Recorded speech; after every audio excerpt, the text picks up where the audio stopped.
Welcome, everyone, to Tax Talk Thursdays.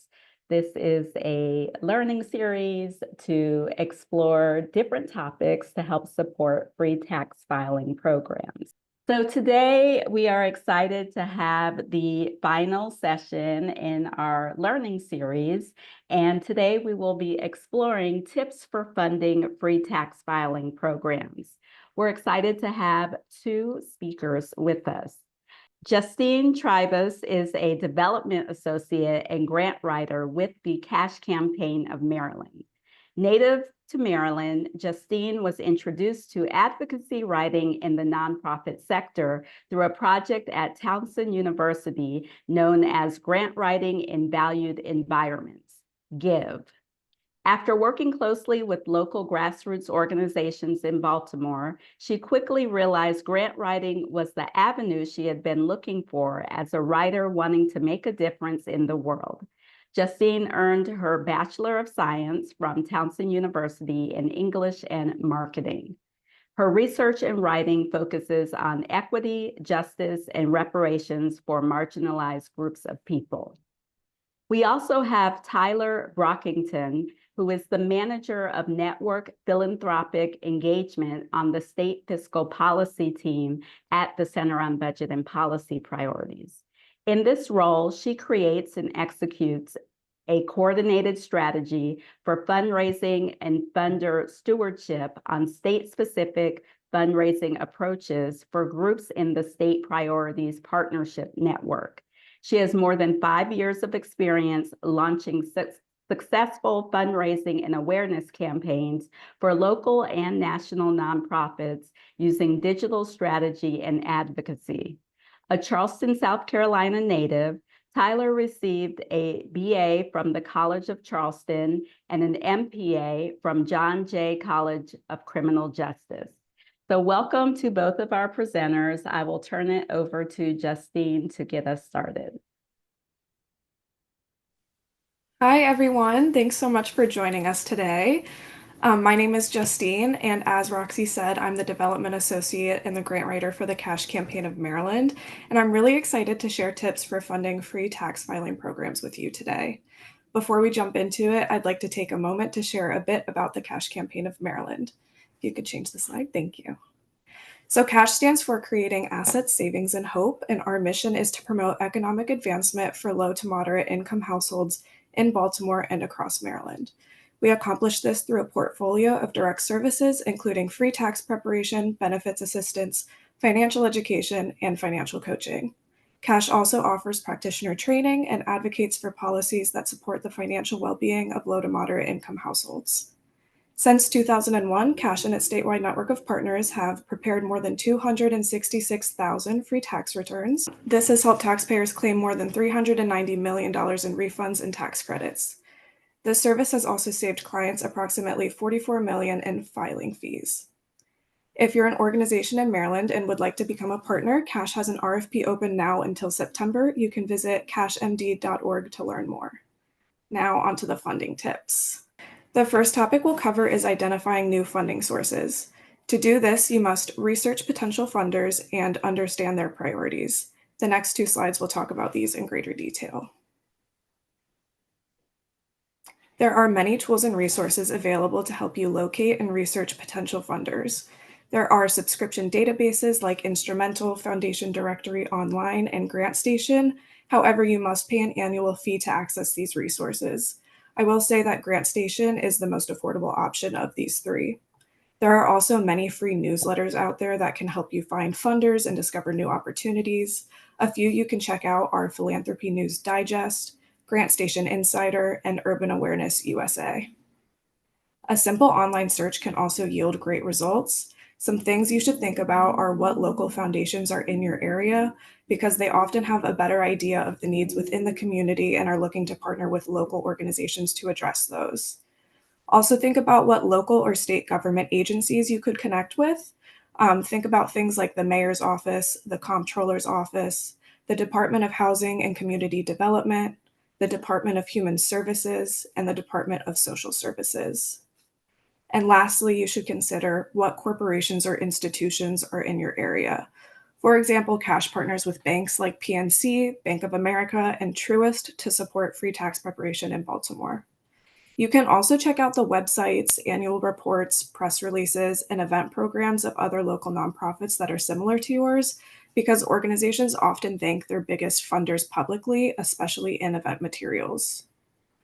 If you're looking for federal grants, then grants.gov is the place to go. They have a searchable database of current grant funding opportunities. Some commonly known government grant programs for free tax preparation include the Volunteer Income Tax Assistance Program and the Tax Counseling for the Elderly. I can share a bit about our experience. So, Cash is a longtime recipient of VITA and became a TCE grantee in 2022. We found the TCE award to be pretty small and restricted compared to VITA. Given my experience, I'd personally recommend that organizations apply for the VITA grant if you're between the two. And you can still select elderly as a target population for the VITA grant if it's a preparation program specific for older adults.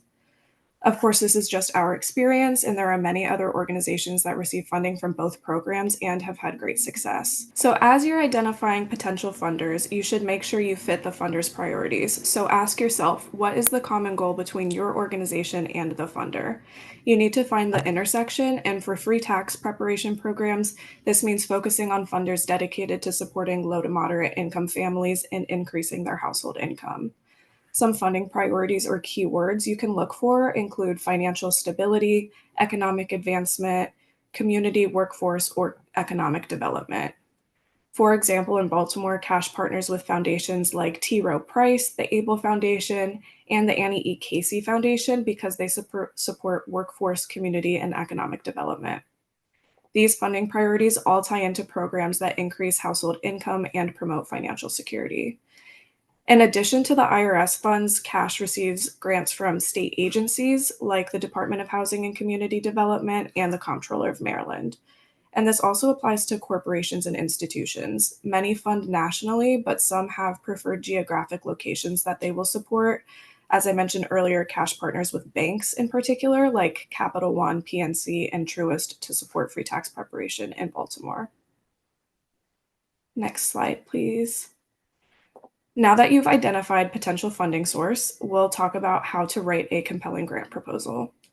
In your proposal, you should be sure to identify the barriers your community faces, present your solutions, and share the broader implications of both. You also want to set realistic goals or outcomes and provide recent data from reliable sources. Next slide, please. So the section of your proposal where you address barriers, solutions, and the implications of those is commonly known as the statement of need. To identify barriers, you should ask yourself what challenges exist in your community, why do they exist, and provide historical context if you can, and also think about who and how many people does this affect. Then frame your program or service as the solution. How does your program reduce or eliminate the challenges or barriers that you've identified? What is the outcome of your solution? So, in addition to saving taxpayers money, connecting them with refunds and tax credits, you should emphasize the broader need to connect people with essential resources that boost their income and improve financial stability. Explain how free tax preparation achieves this and elaborate on the importance of financial stability and what that does for a family, because it impacts all aspects of life, right? Housing security, food security, it expands work and educational opportunities, it even improves overall health and well being. So, if families are financially stable, what happens in the community? And you should also think about what the future looks like without your solution. Next slide, please. Once you've addressed the barriers, solutions, and the broader implications, you must share your goals and anticipated outcomes. So, what do you hope to achieve? What do you expect your results will be? And how do you know? You want to use prior results to support these projections. If you're a new program and you don't have historical data to support your claims, you can reference a similar, more established program as a model. You should explain the similarities and why you can expect to achieve similar results. You also want to ensure you can collect and provide data for your anticipated outcomes. You really want to avoid overpromising. So if you offer multiple financial services, it can be hard to track how many people move from free tax preparation to other services due to client confidentiality and privacy rights. You can say you provide referrals to other support services. Just be careful not to box yourself into a corner where you'll need to share data that you can't collect. Next slide, please. In addition to sharing past data, such as the number of clients served and the amount of refunds claimed, you also want to provide data and statistics to support your statement of need. Your proposals should always cite sources that demonstrate the need in your community and the power of free tax preparation and tax credits. Luckily, there's a lot of research available out there about their effectiveness in reducing poverty and increasing financial stability. So make sure your resources are reliable and recent. Always remember to cite them. And I have a few examples listed here. The first one is our wonderful host, the Center on Budget and Policy Priorities. The IRS is also listed here because they provide comprehensive reports on the EITC and VITA programs, including annual statistics.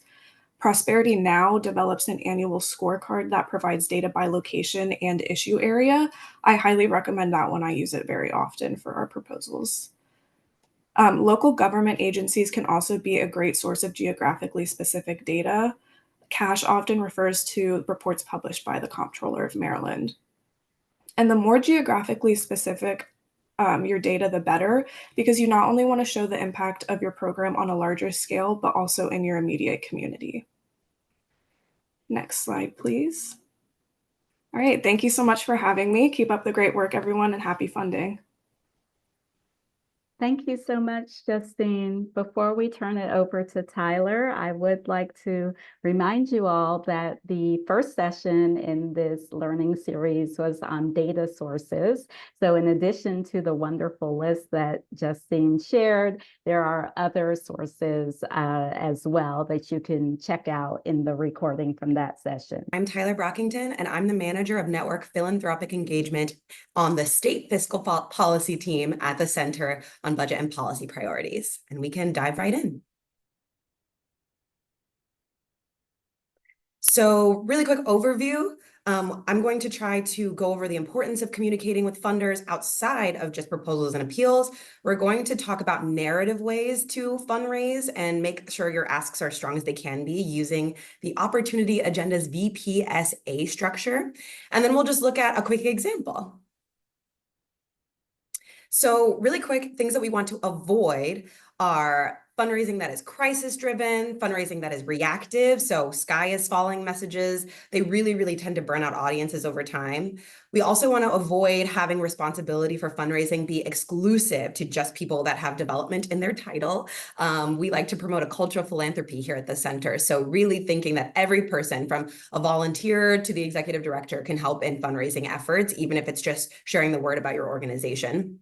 We also want to avoid viewing development as a cost instead of an investment, ensuring that your development efforts are adequately staffed and adequately funded, even, in the form of time, making sure we're taking the time to do these things, even if we can't hire individuals to do this as a full-time job is extremely important. And then again, we want to reiterate that funding with donors and grant-making institutions and interested parties should not be limited to solicitations alone. So quick best practices, we don't want to neglect our funders and donors in between grant deadlines and in between our appeals. So ways that we can make our donors and funders feel informed, engaged, and connected is keeping them informed about the impact of their investment, giving them updates on how you're spending money, providing them updates about not just your organization, but also relevant news to the work that you're doing. And then always reminding them why their support matters and how their gifts are advancing your shared values. And we'll get into values in the following slides. So really quick, some examples of ways that you can engage with your funders. There are virtual ways you can do this by sending newsletters. You can send insider email updates. That's something that our team at CBPP does a lot with our funders. It's very informal and a great way to kind of stay in touch without a fundraising ask. You can host webinars like these, but for the interested parties. You could do social media outreach or make phone calls to thank folks for donations or let them know about upcoming news if you have capacity to do so. There's also in-person engagement that can be done. So holding funder briefings, having policy conferences, donor briefings, so briefings that are specific to individual donors or funders. You can have house parties in order to like raise more funds, and it's a very intimate, exciting setting. We've seen a lot of success with those on our SFP teams. Or hosting a luncheon or a reception. These are just a few ideas of in-person ways that you can connect with funders, individual donors, or interested parties.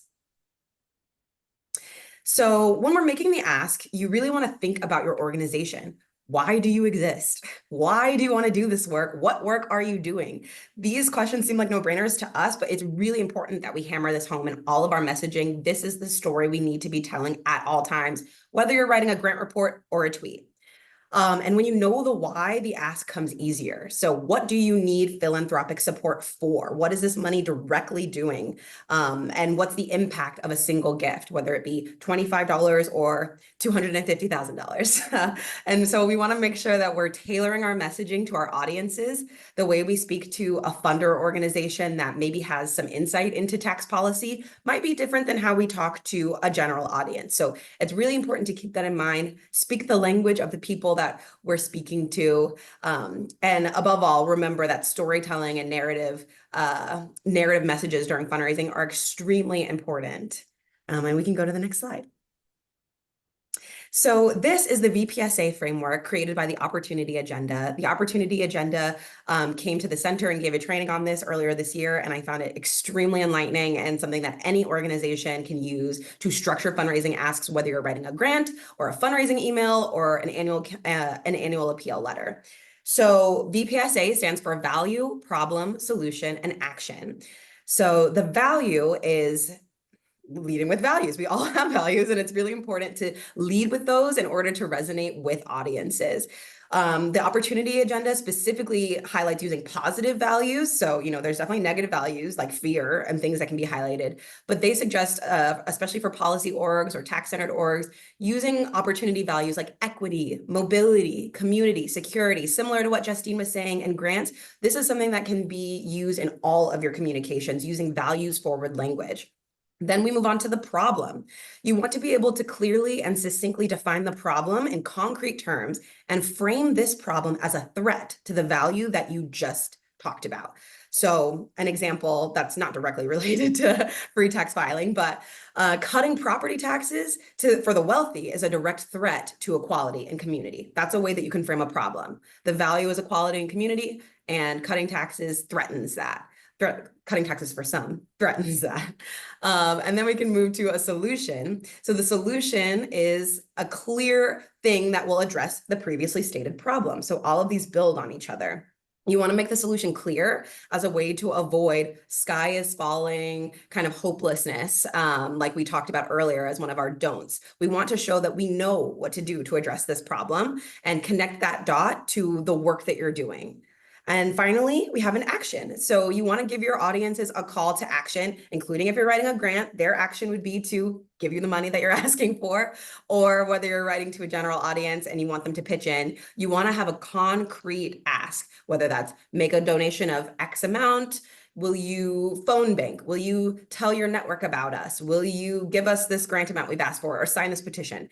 Connecting an action to how we get to the solution is really important. And we can go to the next slide. So this is our example, putting all of this together. I kind of drafted some mock language for what I would do if I was at one of your organizations. You can take this if you like it. You can leave it if you don't. You can personalize it if it resonates with you. But as you can see, we have each step of the VPSA that we'll go through. So the value of this mock sentence that we've come up with. The value is that our economy thrives when filing taxes is free and fair for hardworking families. As you can see, we've got our values in there: free, fair, thriving economy. Then the problem is our current tax system is complicated, and corporate tax filing services and software create financial barriers for families. A very clear problem. That's a direct threat to the value we just said. The solution: our organization provides free tax help for families in our community. Our volunteers prepare taxes free of charge for eligible folks, uncomplicating the tax filing process and uplifting those who would be left behind by our current tax system. Very clearly a solution to the problem that we just introduced. And you happen to be the solution, so that's great. And finally, the action. With your support, we can expand our free tax filing services to 500 more families in the area and continue building an equitable future for our state. Will you make a contribution today? So it's important to note in this action, there's concrete evidence, like not just, you're going to support our work, but if you give us X amount of money, we'll be able to help this many more families, or we'll be able to add new services or hire more volunteers or whatever it is. It's really important to be as specific as possible when we're asking folks for funding, as I'm sure you all know. And then having the direct ask, don't be afraid, make a contribution today, chip in today. Can you donate X amount? It's really important to ask for what we want when it comes to fundraising. And so, as you can see, this is how the VPSA comes together. If we took off the orange text, this could be a single paragraph that could be sent in an email today if you personalize it for your organization. So VPSA structure is a really simple way, but to sum up this presentation, it's really important that we lead with values first information. We're talking to our funders, not just when we're asking for money, but to update them on things that are going on. And we use concrete language whenever possible. So I think that's all I've got, and we can open it up to questions.